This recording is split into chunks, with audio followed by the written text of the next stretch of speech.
Hello everyone. Today we are going to read class 7th lesson number 8. The name of the lesson is A Letter to God. भगवान को एक पत्र. तो ये lesson हम पढ़ने वाले हैं आज. Open your book at page number 4747. Okay, I am going to start. Introduction. First we will read introduction of the lesson. You might have written a letter to your uncle who is living in a remote area. Remote होता है बेटा दूर दराज. आपने अपने किसी uncle को ज़रूर पत्र लिखा होगा जो किसी दूर दराज इलाके में रहते थे, क्षेत्र में रहते थे. And your uncle also might have reply to your letter. और आपके अंकल ने भी आपके पत्र का जवाब आपको भेजा होगा. But have you ever heard something writing a letter to God. लेकिन आपने कभी पहले सुना है कि किसी ने भगवान को पत्र लिखा है. Is it not surprising. क्या ये बात हैरानी वाली नहीं है, आश्चर्य वाली नहीं है. Let's read the story. आओ ये कहानी पढ़ें. To know how a man writes a letter to God. कि कैसे एक आदमी भगवान को पत्र लिखता है. Demanding a compensation for the loss of his crops.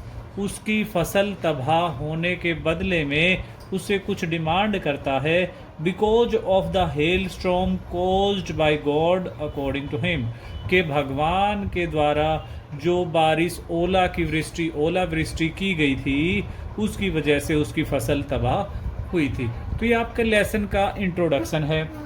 ठीक है. तो यहाँ पर एक लेंचो जो है एक पुअर फार्मर होता है, उसकी फसल तबाह होती है तब वो भगवान को पत्र लिखता है. ऐसी कुछ कहानी है, वो हम अभी पढ़ने जा रहे हैं. Okay, we are going to start. The house, the only one in the entire valley, set on the crest of a low hill. Crest means चोटी. वो अकेला, वो सुनसान घाटी में एक घर जो एक छोटी पहाड़ी की चोटी पर स्थित था. फ्रॉम दिस हाइट, उस ऊंचाई से, one would see the river. सभी नदी को देख सकते थे. And the field of ripe corn dotted with flowers that always promised a good harvest. और उस पके अनाज के खेत को जिसमें अभी फूल आए हुए थे और वो फूल एक अच्छी फसल की हमें प्रॉमिस कर रहे थे, हमसे वायदा कर रहे थे. The only thing the land needed was a downpour और लीस्ट अ सावर. डाउनपोर होती है तेज बारिश, सावर होती है बौछार. अभी केवल क्या जरूरत थी उस जमीन को, जरूरत थी तेज बारिश की या फिर हल्की बौछार की. Through out the morning Lencho had done nothing else but seen the sky towards the northeast. पूरी सुबह लेंचो ने कुछ भी नहीं किया, केवल आसमान में देखता रहा. किस दिशा में, किस डायरेक्शन में? North east. नॉर्थ उत्तर होता है, ठीक है. ईस्ट आपका पूरब होता है, उत्तर पूर्व दिशा में देखता रहा. Now we are really going to get some water women. वो अपनी पत्नी को कहता है अब हमें वास्तव में पानी मिलने वाला है. The women who was preparing supper replied. Supper होता है बेटा शाम को खाया जाने वाला खाना, रात का खाना.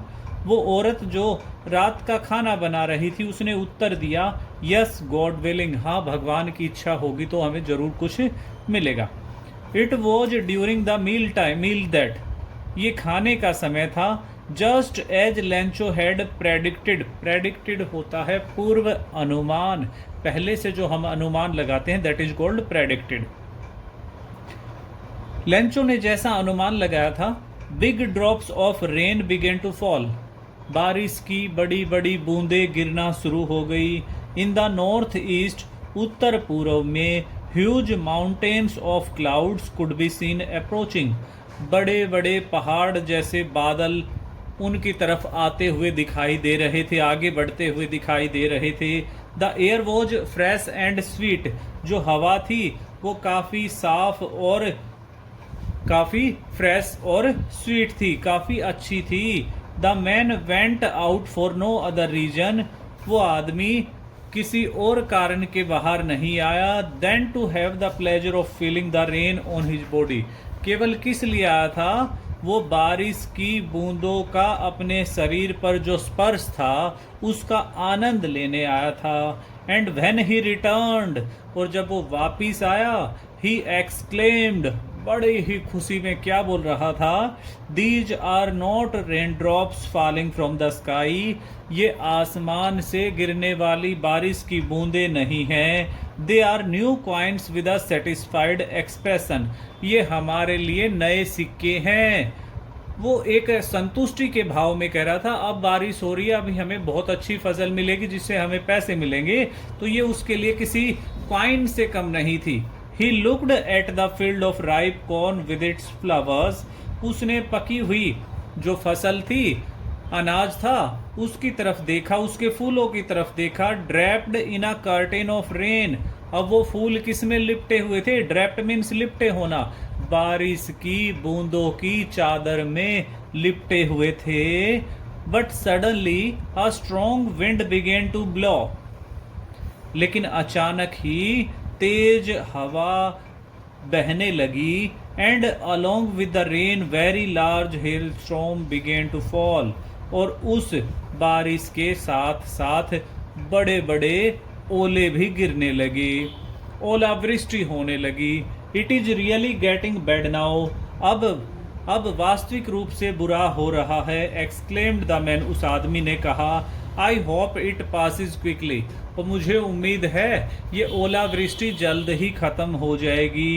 It did not pass quickly, यह जल्दी ही खत्म नहीं होगी। जल्दी ही खत्म नहीं हुई।